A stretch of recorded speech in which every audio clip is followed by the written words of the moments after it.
We're now 2 full-length trailers into the Captain America Civil War ad campaign, and if the sight of Cap and Bucky double-teaming old Shellhead, not like that, hasn't gotten you pretty pumped, not like that, then you need to have a long hard look at yourself, not like that. As everyone knows, Civil War is competing to be the film to break the record of most main characters per square meter, and with this many heavy hitters knocking around, if only there was someone handsome enough to rank them all. Oh, hi there. I'm Adam from Whatculture.com, and this is the top 15 power ranking for Captain America Civil War. Number 15. Agent 13. Sharon Carter, aka Agent 13, aka Peggy Carter's niece, ranks lowest for a couple of reasons. One, we haven't seen much of her in the movies so far and don't know much about her capabilities other than she's good at kicking chairs and bad at shooting Frank Grillo.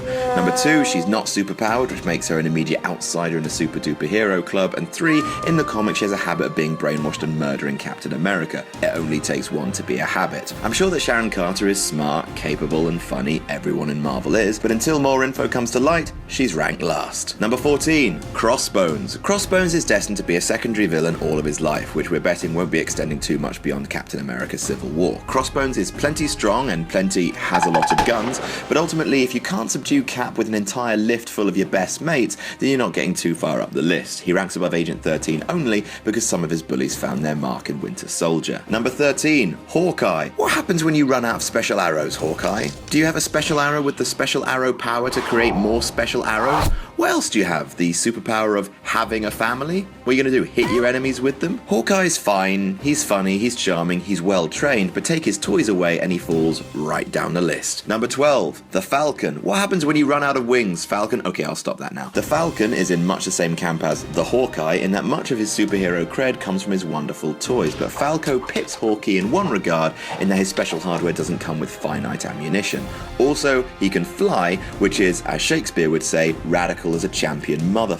Also, that flip thing he did in the trailer, that was pretty cool. He may just be another non-super relying on tech, but the tech is pretty damn awesome. That being said, he did get his ass handed to him by Ant-Man, so it all evens out. Number 11. Spider-Man. Now I know what you're thinking, what the blue cheese is your friendly neighborhood Spider-Man doing so far down on the list? Well, everyone and their internet trolling dog knows that Spidey will be present in Civil War, but since they've cast a fetus to play him, it's fairly obvious that this might not be the fully formed ass-kicking Spider-Man that rules the comics. Peter Parker will only be 15 years old in Civil War, so he can't have been swinging webs for that long, and his inexperience definitely hampers his ranking this time around. Perhaps he hasn't gained full control of his powers, perhaps he's scared and vulnerable. Obviously, a fully formed Spider-Man would chart way higher on the list, but as it stands, he's a bit of a noob. Number 10. War Machine. War Machine. What happens when the naming department at Marvel goes, you know what?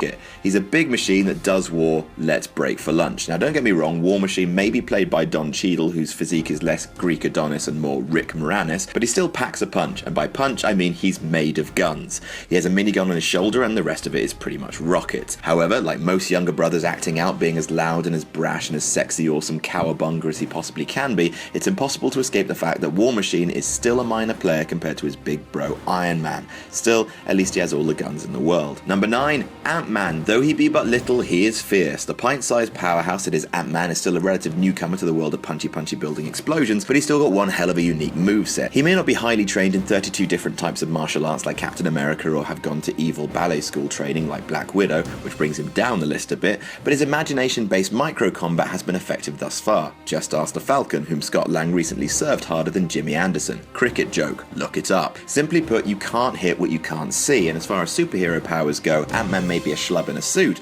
but he can do things that no other superhero can. Number 8. Baron Zemo. Baron Zemo is an unknown character to the majority of cinema goers. He was originally going to be in that Pixar movie about the fish, but they were last minute rewrites. Ha ha ha ha. However, though movie fans may not know him, comic book fans know not to take the man lightly. It's hard to know whether the movies will upgrade or downgrade his powers, but in the comics he's got superhuman strength, a mastery of hand-to-hand combat, and an unrivaled skill with a sword. In other words, he's tasty in a fight, and a scientific genius to boot. Will all of that transfer to the big screen? Perhaps not, but even so, he has to rank at least in the middle. Number 7. Winter Soldier. He's not so much a character as he is a really good arm. Bucky the Winter Soldier Bucky may have been bitten by the Amnesia Bunny, a personality crisis has to knock a couple of points off your game, but let's not forget that he is a ruthlessly trained assassin, formerly famed the world over for his ability to kill folk dead. He's got mad knife skills, and like we said before, he is all up with that crazy huge arm. Like if he punches you with that arm, you'd be either like, A, where did my ribs go? Or B, damn, dude killed me with his arm. Once he's sorted out exactly who he is, he will shoot up the list.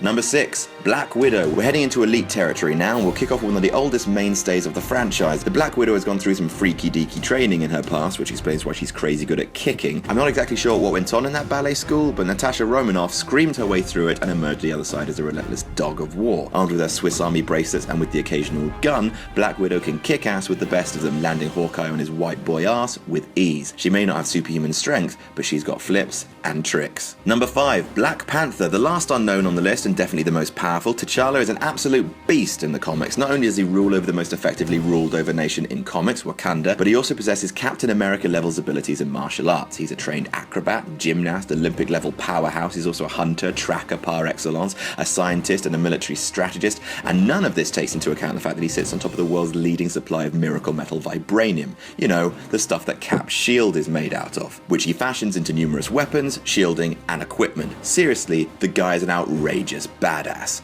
Number 4, Scarlet Witch. Outrageous badass or not, if you can't shift reality, you can't hang with Scarlet Witch. If Scar-Y had full control over her powers, like she does in the comics, then she'd basically be unstoppable. Her abilities are, quote, reality warping, which essentially means that she can think you out of existence. Seriously, in the comics, she once went crazy and rewrote all of space and time to suit her needs. She's godlike.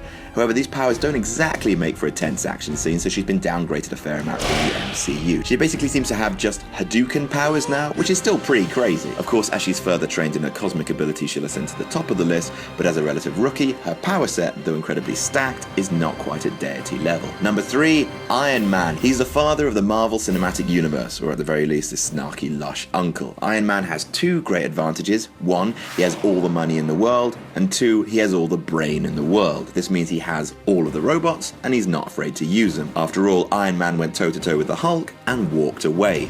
Do we need to say more?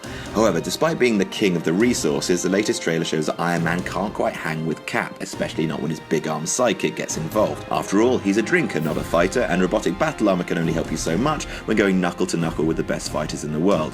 It is really good robotic battle armor though. Number 2, Captain America. I mean, it's his film. He's probably going to be one of the most powerful dudes in it, right? Combat-wise, he's the whole package. He's an expert in hand-to-hand combat, military trained to the max, and he's got that shield which he really likes to throw around. It's his favorite thing, other than wearing preposterously tight shirts. Cap may not be the strongest guy in the MCU, but out of all of the heroes, he has the most perfect control over his own abilities. He's honed to the nth degree, and be it with strength, smarts, or shield throwing, can step up to pretty much anyone in Marvel. Except, maybe, number 1, Vision. He's a god, basically. His body is made out of magic metal. He can wield Thor's hammer, and he's got a cosmically powerful Infinity Stone lodged in his forehead, with which he can zap people until they're completely gone forever. And keep that in mind when I tell you that he's still new to the team and hasn't even mastered his powers yet, which, considering he has a reality-shifting gem in his forehead, are fairly limitless. And that's our list. Do you disagree? Tell us about it in the comments, and don't forget to like, share, and subscribe. I'm Adam from Whatculture.com, and I'll